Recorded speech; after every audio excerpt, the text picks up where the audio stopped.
আসসালামু আলাইকুম প্রিয় দর্শক ভাই বোনেরা, সবাই আশা করি অনেক অনেক ভালো আছেন। সবাইকে আমার গার্ডেন চ্যানেলের পক্ষ থেকে জানাই অনেক অনেক শুভেচ্ছা। বন্ধুরা, শীত চলে যাচ্ছে, গরমের সবজি বসানো নিয়ে আমরা সবাই ছাদ বাগানিরা ব্যস্ত হয়ে গেছি। তাই আজকে আমি বীজ নিয়ে এসেছি, ডাঁটার বীজ ছিটাবো। আর মাটিটা আমি কালকেই রেডি করে নিয়েছি। সেই মাটি মিক্স করা থেকে আরম্ভ করে সমস্ত ভিডিও আমি আপনাদের জন্যই সেভ করে রেখেছি। তাই বন্ধুরা, স্কিপ না করে চলুন ভিডিওটা দেখা যাক। এই হচ্ছে আমার বাগান। শীতের বাগানের সবজি যেগুলো এখনও রয়েছে, এগুলো আমি খুব তাড়াতাড়ি উঠিয়ে নেব। উঠিয়ে নিয়ে এই ব্যাগগুলো খালি করে নিয়ে গরমের সবজি দেব। দেখুন, কিছু ফুলকপি এখনও রয়েছে, অনেকগুলো ফুলকপি হয়েছিল এবার আমার, আর বেশ সুন্দর সুন্দর হয়েছিল। আর এ পাশটা দেখুন বিন হয়েছিল।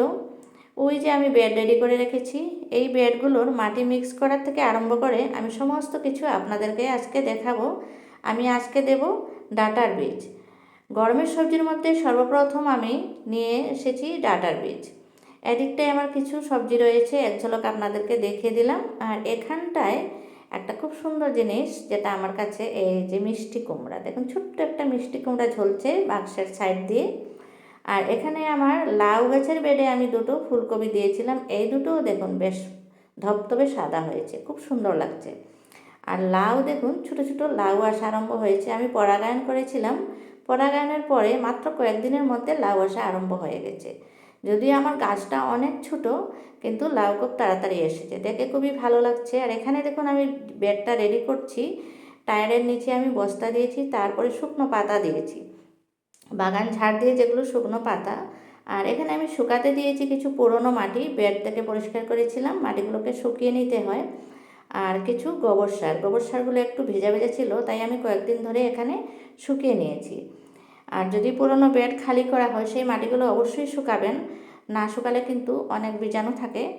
তারপরে এই বেডটাতে আমি কিছু বাগানের শুকনো ফুল দিয়েছি, বাগান ঝাড় দিয়ে দিয়েছি। তারপরে চলুন মাটি কীভাবে মিক্স করা যায়। এখানে আমি 30% মতন গোবরের সার দিচ্ছি। আর এখানে মাটিগুলো হচ্ছে কিছু পুরনো মাটির সাথে আমি কিছু নতুন মাটিও দিয়েছি। তারপরে আমি গোবরের সারটা দিলাম। তারপরে গোবরের সারটা দিয়ে আমি কি দিচ্ছি দেখুন, কিছু কাঠের গুঁড়া নিয়ে এসেছি আমি। কাঠের গুঁড়া দিলে মাটির সাথে খুব ভালো সুন্দরভাবে ডিকম্পোস্ট হয়ে যায়। কাঠের গুঁড়া যদি হাতের কাছে থাকে তাহলে দিতে পারেন, আর কোকোপিট থাকলে তো কথাই নেই, কোকোপিট দিলে বেশ ভালোই হয়। আমি কাঠের গুঁড়া দিলাম কারণ আমার কাছে কোকোপিট নেই। তারপরে আমি এক মুষ্টি পরিমাণ দিয়ে দিচ্ছি এপসম সল্ট। এপসম সল্টটা খুবই ভালো হয়ে দেয়া, মাটিতে পোকামাকড় হয় না। তারপরে আমি বেডগুলো রেডি করে নিয়েছি। ভিডিওটা স্কিপ হয়ে গেছে, আপনাদেরকে না না দেখিয়ে আমি এখানে বেড রেডি করে নিলাম। তারপরে দেখুন বীজ, এই বীজগুলো হচ্ছে ডাঁটার বীজ।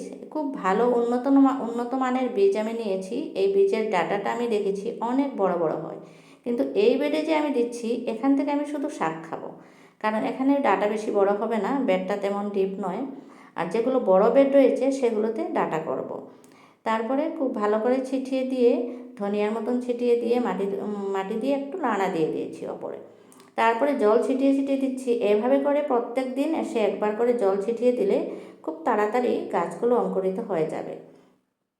আর এখানে প্রচুর রোদ, তাই প্রত্যেকদিন এভাবে জল ছিটিয়ে দিতে হবে। আর কিন্তু জল একেবারে ভাসিয়ে দেওয়ার দরকার নেই, একেবারে ভাসিয়ে দিলে কিন্তু ভালো হবে না। তারপরে আমার হয়ে গেল আজকের বীজটা। শীতের সবজির মধ্যে সবচেয়ে প্রথম আমি দিলাম ডাঁটার বীজ। তারপরে কখন কি দেই আপনাদের সাথে অবশ্যই অবশ্যই আমি শেয়ার করব। বন্ধুরা, আপনারাও যদি বাগান করে ভালোবাসেন, তাহলে অতি অবশ্যই আমার চ্যানেলটাকে সাবস্ক্রাইব করে দিয়ে আমার সাথে থাকবেন। ভিডিও পছন্দ হলে অবশ্যই অবশ্যই একটা লাইক দিবেন। এখন আমি এই বেডগুলো খালি করেছি, এই যে দেখুন ফুলকপিগুলো খাওয়া হচ্ছে। ধীরে ধীরে সমস্ত বেড আমি খালি করে নেব। আপনারাও সবাই শীতের বাগান করুন, সবাই ভালো থাকুন, সুস্থ থাকুন। সবার মঙ্গল কামনা করে এখানেই বিদায় নিচ্ছি। Happy gardening.